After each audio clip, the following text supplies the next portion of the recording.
today is about listening, and this meeting is about listening to our community and listening to our community members. The focus of the discussion and the conversation is vaccines and the delivery of vaccines, so that we can get as many of our people within our communities vaccinated and safe from COVID.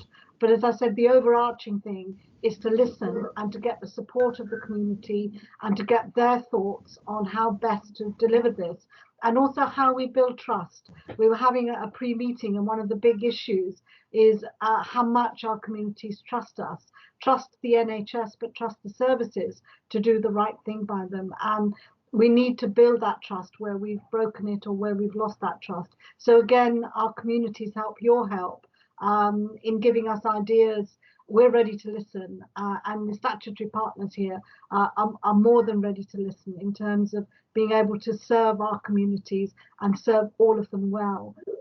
So that's a kind of overarching aim and purpose of the meeting today. I'll introduce, I'll ask the panel to introduce themselves. Yes, hi. I'm Dean Dorset. I'm a local GP. I was born in the Caribbean, and I've been in the UK since 1993. Hope I can be helpful. Hi everyone, Imran Qureshi. I'm also a local GP, been working at the CCG for a few years, and I suppose we're doing it. Born and raised in sunny Luton. Many of you will know that. Andy Yaqub from Healthwatch Suffolk. Hi everyone. Thank you, Gulshan. I'm Fanwom Tumburi. I'm with the Ipswich and Suffolk Council for Racial Equality. I was born in Zimbabwe. I've been here for a few years, and yeah, like everyone on the panel, is really trying to sort of bring that lived experience and support our communities, but also most importantly, to listen to their concerns and fears and identify ways that we can support them.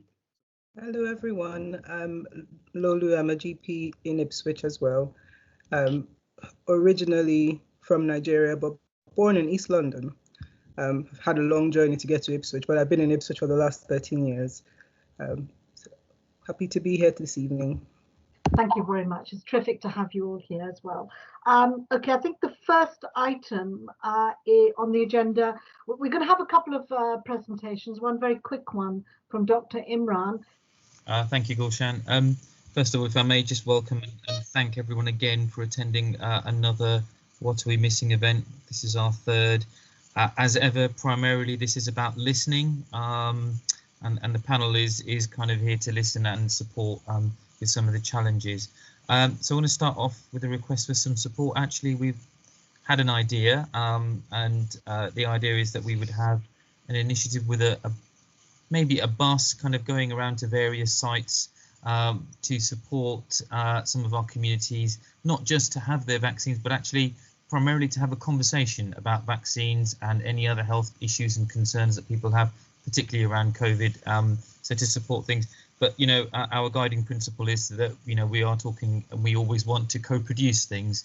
So the ask is for your help in not only helping us to co-produce this idea and get it off the ground, but then potentially when the time comes to help maybe volunteer and things like that. So please, any volunteers, put your names either in Slido or into the chat on here, or email one of us and we'll get hold of you. There is obviously a need for some pace around this piece of work, which you know we want to get rolling as quickly as we can. So volunteers, please. I wonder, Imran, there's an interesting question about from Georgie about what do you need from volunteers? Perhaps, you know, while we're waiting, you could have a go at answering that. Yeah, thank you, Gulshan. I was busy typing away, so in response to that. So again, initially, I think the idea is we need our local community volunteers and support to help us to get this right. We could get this wrong and miss out the benefits. So, you know, understanding which communities we particularly need to support, how best to support them, because I think, you know, it'd be patronizing of us to think that we know exactly how we can do this and what we need to do and what sorts of support people need, the kinds of time, you know, that people are requiring. So that in the initial kind of you know, idea to actual inception phase, and then you know, any volunteers that are willing on the days to help out with, you know, things like marshalling or potentially also helping us with, language barriers sometimes, things like that. We are trying our best to make sure we have a really good cross-section of clinicians and people available for the bus, so we can support communities. But obviously, if, for example, and I'll just use an example, if we're say going to park outside the mosque on Bond Street, then actually one of the, we probably need to have some Bangladeshi speaking people, some Arabic speaking people, some Urdu speaking people. So just so we can make sure that we're covering and supporting people with the right sort of teams that are there. So again, a lot of this is about making sure we've got the right idea, because if the community say that's a waste of time, it's not going to work, then we have to think again. So very important that we are co-producing this from the start with our communities to make sure we're not barking up the wrong tree. Now move on to Fanwell. Fanwell, to introduce our sort of a guest speaker from the community, to listen to Adelson is our guest, and to listen to his experiences of COVID. But I'll pass on to Fanwell to introduce Adelson. Thank you very much, Gulshan. So Adelson, there's a small video that is going to be played straight after my presentation. But Adelson is happy for me to sort of tell a little bit of background to his story, and he's not very confident. So we're sort of working towards him really sort of being on the front. But basically, Adelson is a member of the community in Ipswich. He is of African Portuguese descent. He lives in Ipswich with his wife and 3 children. About just over a month ago, Adelson caught COVID-19, and unfortunately his wife also had the illness. His wife was worse off. She spent 2 weeks in hospital, and she was actually quite critical. She's now back home, thank heavens, and she's doing much better, but she's still bedridden, and she's being supported. Adelson and his wife were both off work for quite some time, and Adelson's story is a story that is happening right across communities, but it's also a story that is not being told. Adelson works in a food factory just outside of Ipswich, and his wife works in the care industry. So because both of them work for agency, they do agency work. If you're off work, you don't get paid, and you only get paid if you're working. And unfortunately, it means that during the time that Adelson was off work, he wasn't sort of getting paid. And because of his own sort of personal circumstances, not being able to access, being on no recourse to public funds, there's all sorts of challenges that come with that. So a lot of people in the community are forced to go to work, even in instances where they are not well. But also it's quite heartening to hear how Adelson has changed from somebody who was quite skeptical about the illness to what we're going to hear him say in the video, that transformation. And so we felt that this is something that communities need to listen to and communities need to hear. So I hope that we've got the Shirley, if we've got the video queued, and hopefully we'll have some a bit of discussion after the video. Thank you. Hi all, I'm going to make this short video in order to share my life experience regarding to COVID-19. First of all, I'm going to introduce myself. My name is Adelson. I'm from São Tomé and Portuguese by nationality. I currently live in Ipswich, Suffolk. I am a trustee of a future inclusive organization, the situation which has been giving me support from beginning in the order to overcome these issues, and also One Life Suffolk.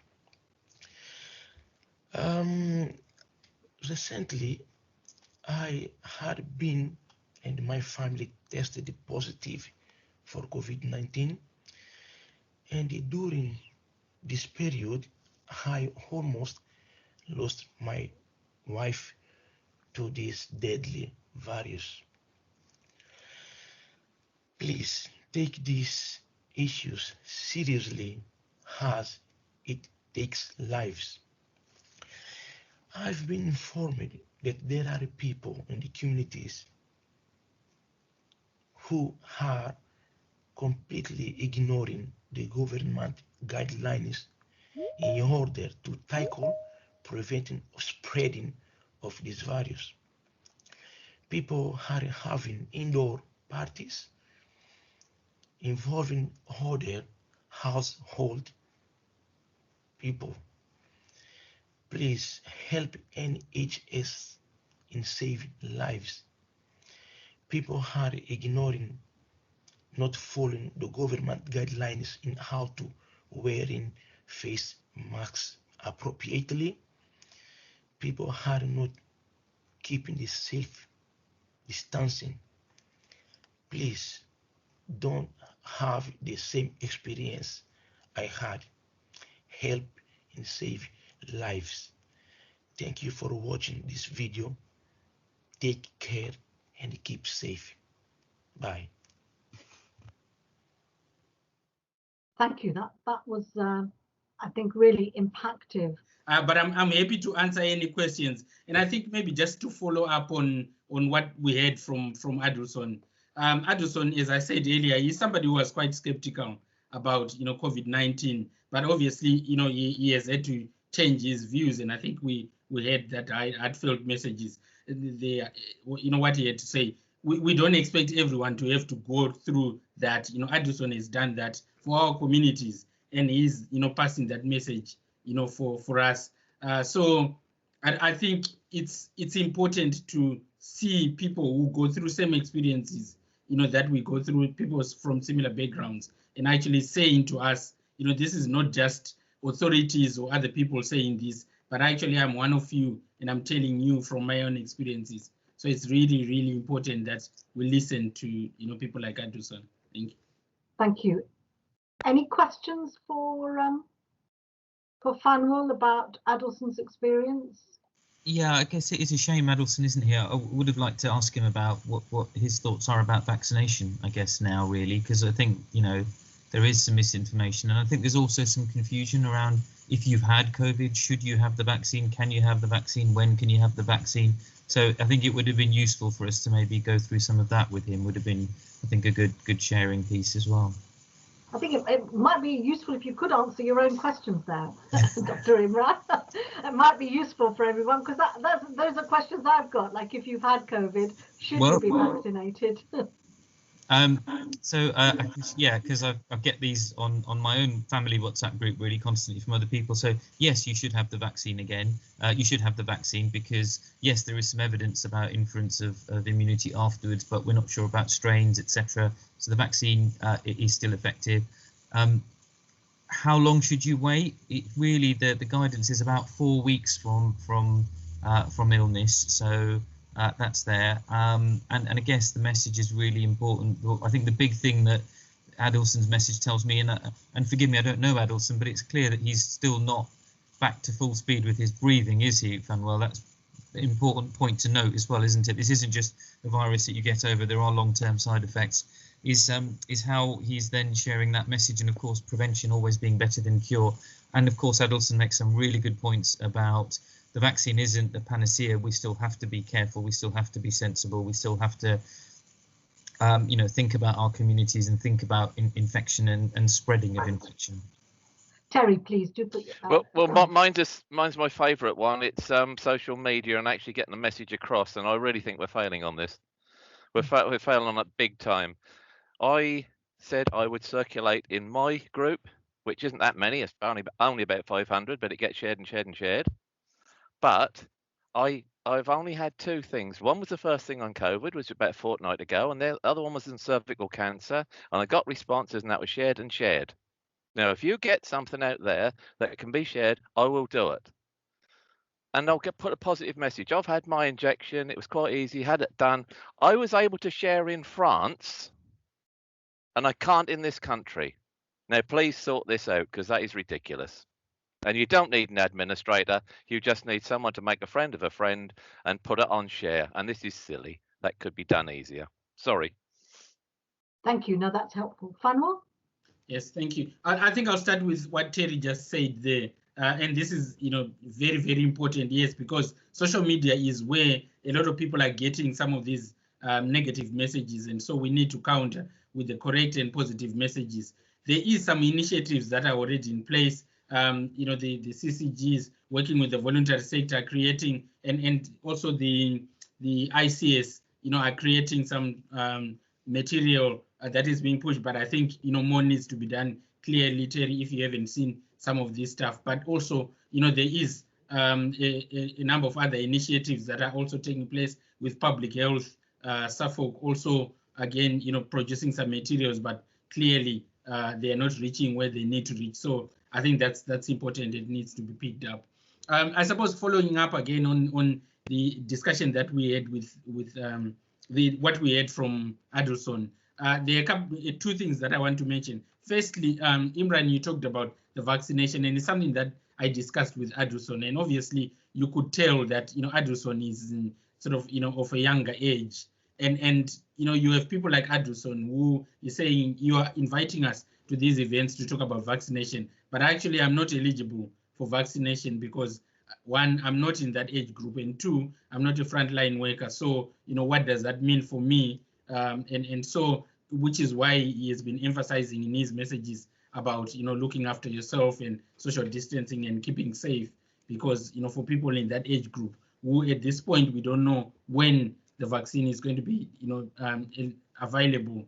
That's all we can do. But I suppose it then poses another question where, we have constantly been saying from the start of the pandemic that, people from BME communities are much more likely to catch COVID-19 or susceptible to.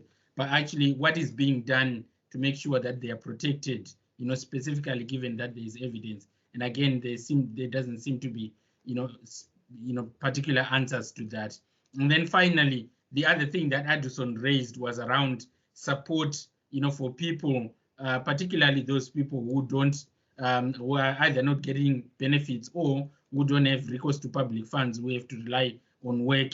And so there are things like when they catch COVID-19, or if they are then asked to test and they test positive and they have to self-isolate, and is there any support available for people like that? If not, it means that many people are actually not going to openly go out there and get tested because they know that it means loss of income for them and their families. So those are some of the things that as a system we need to be thinking about and looking at how we support people. Thank you. Thank you, Fanwa. And I think there's a point well made here, and there are a number of councillors and other people from organisations that potentially could help, particularly with the latter, in joining up with the NHS to really look at how trying to make sure that people in those sorts of situations do have access to funds of some kind and support of some kind, so they don't feel that they've just got to carry on working regardless of how risky it is. And I don't know. Yeah, I won't say anymore. I'll move on because there's some. Dr. Dean wanted to come in, so I'll bring Dr. Dean in, and then there are some interesting questions which it will be useful to put to the panel. Dr. Dean. Yeah, hello. Just quickly to Terry, please share your hashtag or your Twitter account with us, because I absolutely agree, because obviously you have more followers than I do, and I am more, we are more than happy to cascade any sort of positive messages to you. The second bit that we were talking about was about why should a young person sort of have it.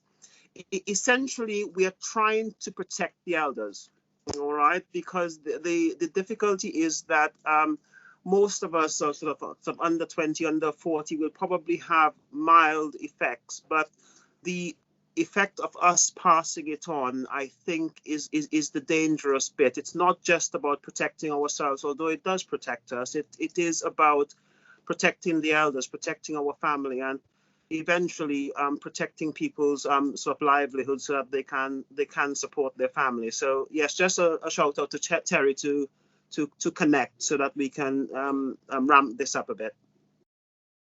Brilliant, thank you very much. One of the questions, it's from Anonymous on Slido, is has the booking system been a barrier for people whose first language is not English? So there's stuff that we've picked up around the booking system, although it hasn't been a language issue. It has actually been, the fact that for some people, and we've passed this to the ICS and to the system, it was around the fact that the links that were being sent to people were not working, and then they were being asked to, if the link is not working, to call a certain number, where they would then be put on hold for hours on end, or the number wasn't working. And so some of those community members would then contact us because they know that we're working with communities around this, and then we had to contact the people who are on the program to try and assist them. So I hope that that has now been rectified, but it's an issue that we picked up a few times. There's two parts to the answer, really. The first part is looking at the early feedback to both the clinical commissioning group survey and our survey. The feedback has been almost overwhelmingly positive about the experience of getting the vaccination. It's not necessarily the case about getting that booking done, whether it's over the telephone or online. There have been hiccups, problems, particularly this weekend when the sites were closed because of the snow. Interestingly, though, if we break down both those surveys, there are very few, if any, from what we would term Black, Asian and other minority ethnic communities. So the absence of that means that we really don't know whether or not that language is a barrier or that there are accessibility issues, because it might be that those people who've struggled haven't been able to respond to surveys either, or know where to turn to in order to try and resolve their situations. Thank you. And I'd say it's also looking at intersectionality, looking at access issues, and being from the BAME community. I'm looking at my mum, who's completely deaf, and she was going to be contacted by the telephone, and that was just not going to work because she would have absolutely no idea who was talking to her or what they were asking. So it was something of a palaver to get a signed letter from her to the surgery to say they needed to ring me if they wanted her in for the vaccine. I can say proudly here, for all community members who might be worried about the vaccine, that while I was there helping her in, they looked at me and said, "Are you her main carer?" And I said yes, and they said, "Well, let's vaccinate you too." So I tell you, I because I wasn't dressed. I was up in a roll neck as well. Not the right kit to be going for an injection, but I tell you, no hesitation, got it. It was a relief to be able to get that myself, because I was number 7 on the list, and I thought I'm going to wait a long time before we get to number 7 on the list. So I think, yeah, getting those messages across is clear. Just to sort of our people from the statutory sector, we really need to find out more information from communities as to what is happening. So we potentially need to think about a plan for that. Sorry, just a couple of other things. Response to what you said, and I think there's somebody else got their hand up. One is we're in the midst of creating a British Sign Language short film about the vaccination process. We're working with BSL providers, supporters in that. And the other thing is that I think the opportunity, and something that has been, well, it was a ridiculous situation from the outset, is the announcement that if you're over 70 now, you can phone and ask what's happened to my invitation, or if I have a concern about my invitation when it comes, they have an opportunity, or they're being invited to be able to call or communicate in some form. So I think, again, another new message will be about encouraging those who haven't been vaccinated, or the families of those, to get in touch with either their GP practice or through the online systems that we have in place, including the Suffolk North East Essex vaccine site. Karen Soons, Suffolk County Councillor, do come in, please. Hi, sorry about my light, it's very bad. But just to say that I'm a county councillor and I'm also a vaccinator for the GP Fed, but I'm only on the bank, so I can't speak for them. But what I can say is that when I've been vaccinating, I've seen almost no residents from the BAME community. But also for those who are volunteering, I was vaccinated on my 3rd shift and that was my choice. I could have been vaccinated before I even started. So to reassure those people who are volunteering that they can ask for it before they even start volunteering. I do know that some of my colleagues have asked for that. So if that is a particular concern that prevents people from volunteering or translating, that could be an option, and that probably just needs to be communicated to whichever vaccination centre that they might be attached to or volunteering near. Thank you very much, Councillor Karen. Thank you. There's no hands up, so I'll go to a question that was in the chat about what's the difference between the two vaccines. I mean, what I won't do is sort of go into the weeds of the differences between, for example, the AstraZeneca and the Pfizer. It is essentially between 70 and 90%, 95% ability to protect you from being infected. And if you so happen to be the unlucky person that does get sort of infected, we are talking about approaching close to 99, 100% that infection wouldn't then develop into a severe infection that might end you up in hospital or on ITU or unfortunately sort of dead. So it's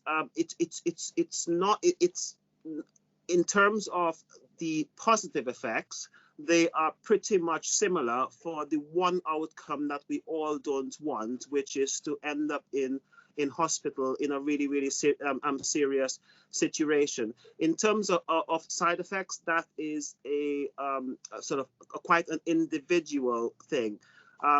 There's now up to, I think, 135 million people vaccinated sort of worldwide, and the safety profile is excellent.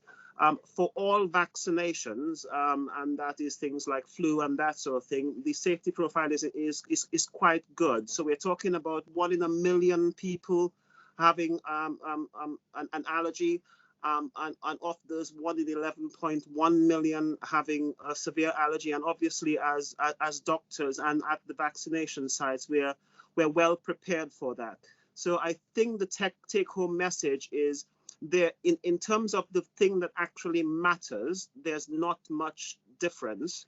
And I think the message that we would probably like to put forth is the right vaccine for you on the risk and benefits is the first vaccine that's offered to you. There are some sites that do offer a waiting list where you can have a choice, but I think the best choice is not to delay, really. Thank you. And I think there's a follow-on question from that about protection, how much they're reduced after both shots or after the first one.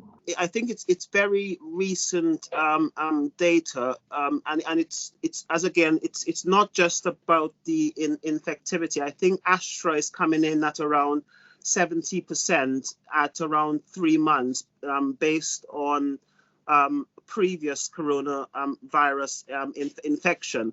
But I think the most important one is that I think none of us mind getting the flu. I think all of us would mind if we died from the flu. And the fact that even after one shot, we're approaching sort of above 90-95% that it will protect you against severe infection, and obviously all the ramifications it will have on your family, or you passing that infection to an elder. I think that's the important bit. So even after one jab, a lot of the coronavirus epidemiologists say that you're getting substantial protection against the one outcome that we all don't want. Thank you, Dr. Dean. And then a question, do we know where we are regarding key healthcare workers in private and public settings in terms of reaching them with vaccinations? Definitely at some surgeries, we're approaching sort of 90-95% of key workers and our staff have been vaccinated. I think it has been offered to every care home, and I think probably by definition all care home staff, obviously, and the hospitals, and even to volunteers. So if you are if you are at risk of either catching it or spreading it as a key worker, I think the rollout targets you. I think just supporting Dean, but at very high levels, definitely over 85%.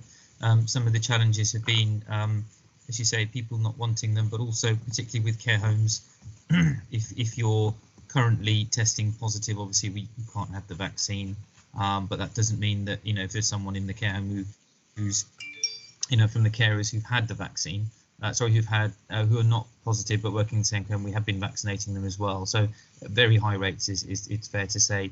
And at the moment, of course, you know, we have to be, unfortunately, we're very driven by the national directives around this. So, you know, we all know that actually we should probably be, you know, vaccinating our policemen, our fire officers, our teachers. But that is waiting to hear really on that. But from the eligible, it's very high rates so far. Okay, good. That's great. Great to hear. That's good to know. There's a really good question. Again, it's anonymous, unfortunately. But so resources, avenues. Should there be side effects, please?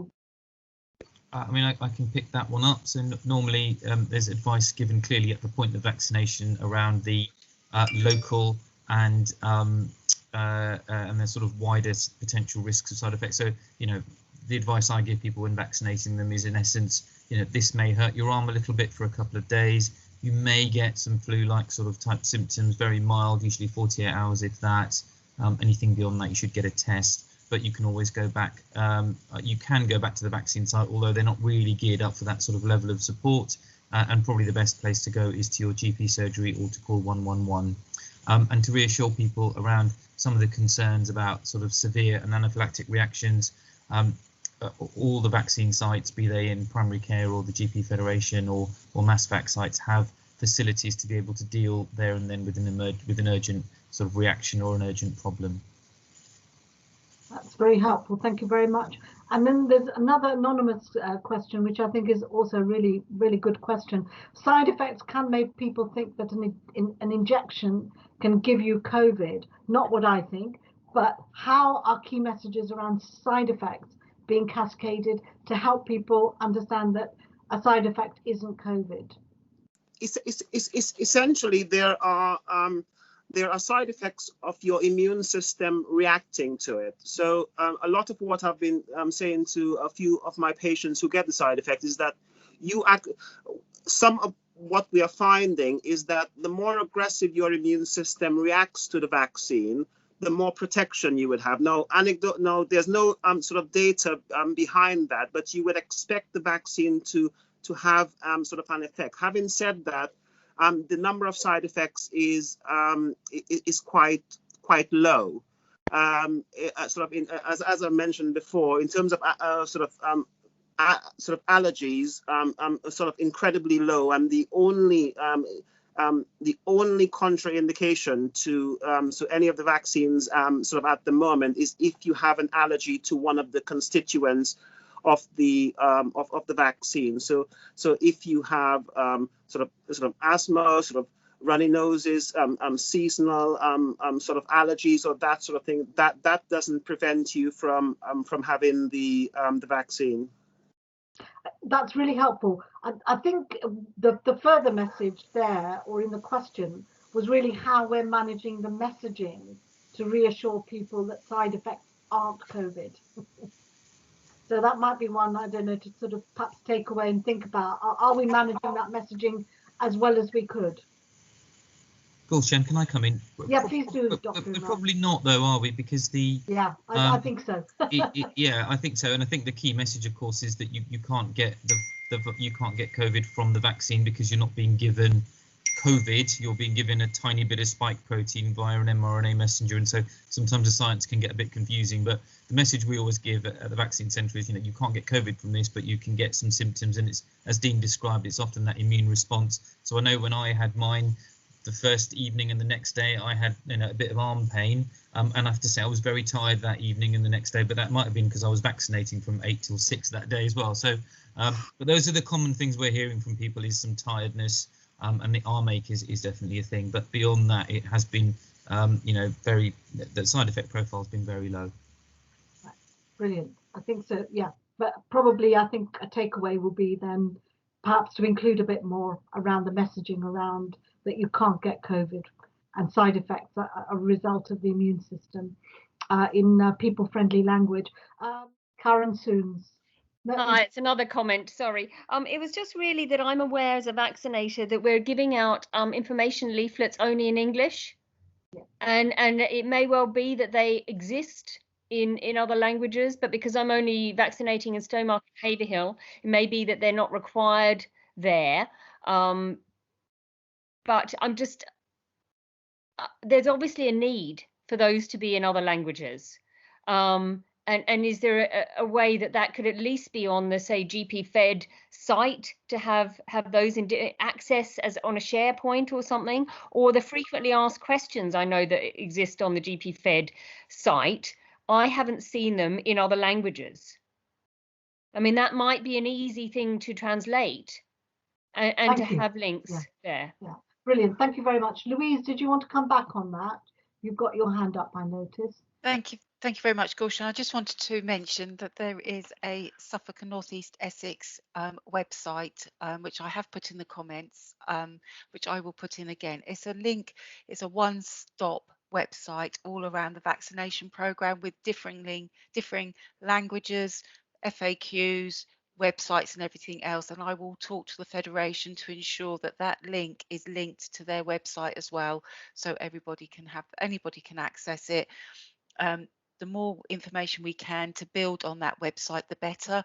So we'll obviously take the comments from the meeting chat and take that forward to ensure that those comments are taken for that website.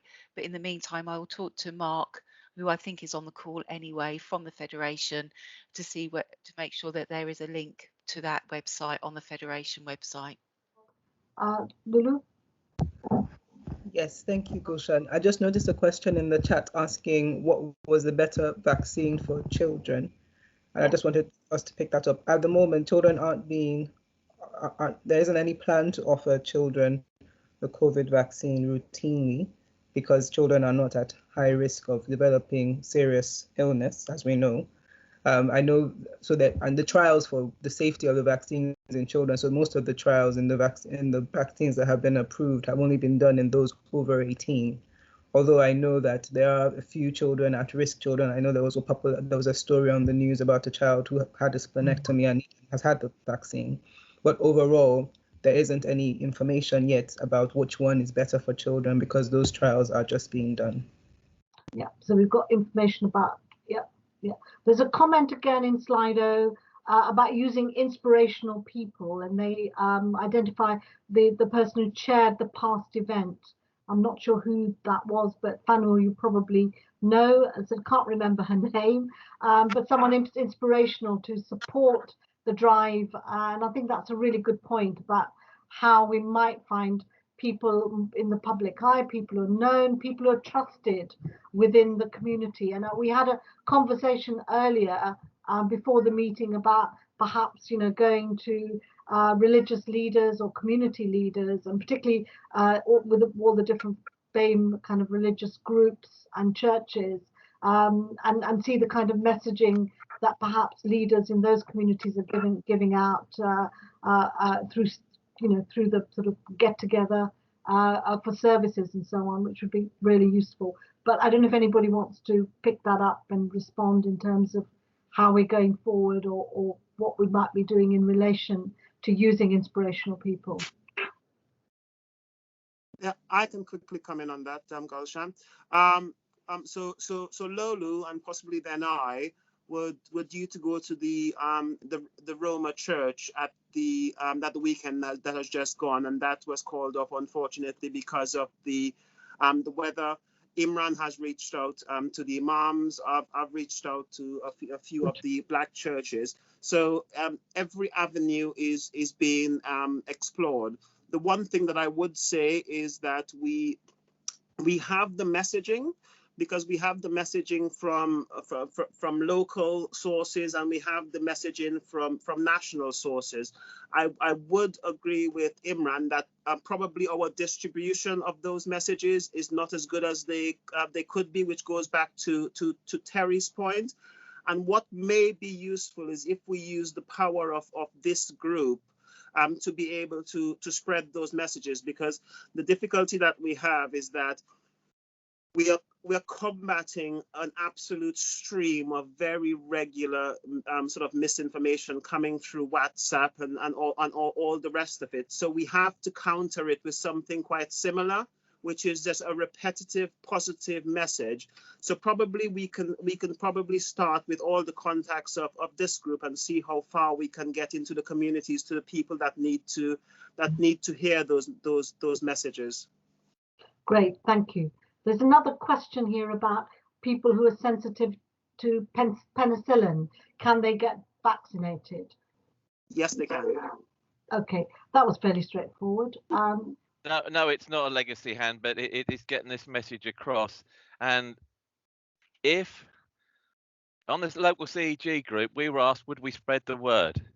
I will not spread misinformation. That is the problem. If 6, 7, 10 of us were in a room, we'd all pick out different points and we'd probably put a different emphasis on it. We need the logo, NHS on the top. We need to be able to get the same message out to everyone. I did put in the box. If we put it on social media like Facebook, I can put translate on the bottom in Urdu or however you want to put it, and you'll have it translated. But it starts with a message that is genuine with bullet points. And even if we get so many out a week, but like I said at the start, we had 2. I shared them, been nothing since. That is pathetic.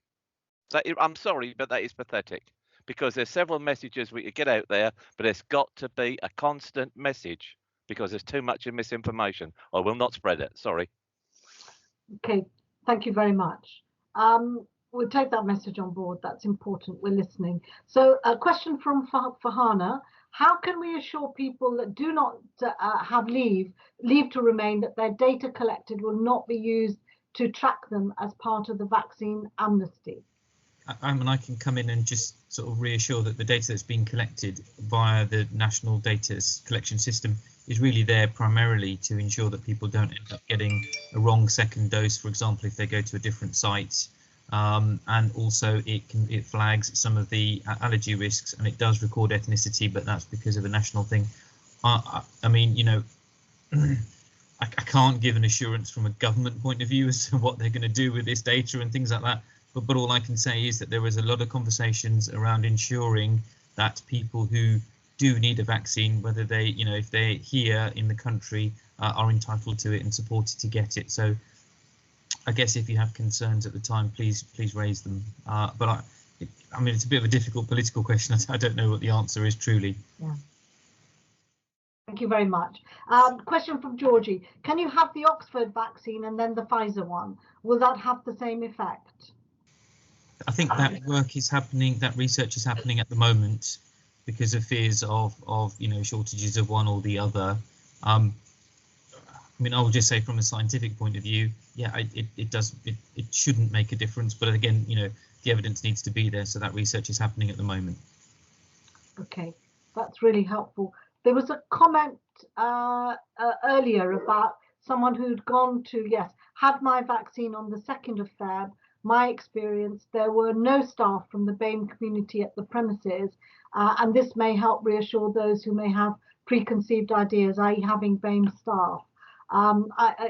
Again, that's a question I think probably for people from the NHS, some of our doctors to answer perhaps, about the ease with which or how we might target certain vaccination centres or places where we might expect BAME people to be, whether we can have BAME staff also attached to try and encourage and reassure. Yes, I would agree, and we will take that away. We had a meeting with the Federation this morning that was incredibly sort of promising. So on the mass vaccination site, that wouldn't be a problem. On the PCN site, obviously, it's the staff that are employed by the surgery. But thirdly, part of the reason why we are trying to roll out a mobile unit is to be able to have that cultural sensitive sort of conversation with people. So with every thing that we find out that may act like a barrier, we are trying to put solutions in place to solve it. So how do we get information, I guess, to people who don't have the internet? Are there other mechanisms that the NHS and other services are using? Well, if we're talking about sort of vaccinations, then from what I understand, people are invited in sort of multiple ways. Just from our surgery, they're first contacted by text, then by letter, then by phone. So that's the vaccination side of it. If we're talking about the messaging around sorting out myths and giving information about the vaccines, we have done everything from Juno going on probably every radio station in Suffolk to spread the word, to social media campaigns, to videos, to going into churches, and that sort of thing. So essentially what we need from the community is to just tell us what barrier is in place, and we will do everything within our power to get rid of those barriers and to work around community needs. I think we've covered most of the ground with the questions. I think it's been really useful to get that range of questions, and I think it's brought us very firmly some of the experiences and anecdotal comments that have been made, that we've still a job of work to do in reaching particularly the BAME community. So I think that is work that is ongoing. Dean, do you want to make one last comment before we close the meeting? Yeah, so just quickly, two things. I think on behalf of all of us, just thank Adelson, because I think that was probably the most powerful bit of all of this. And the second bit is just around a debate I've been having with myself on whether I should share this or not. And it's just an admonition. We all have to make our own decisions, and it's important that if we do make a decision, that it's one based on good information, and that's what we put these on to do. But the critical thing, it's not just about talking about sort of the benefits and the risk. This is about our families. I've lost a brother-in-law at 52 years old just before Christmas. And then his widow lost her younger sister.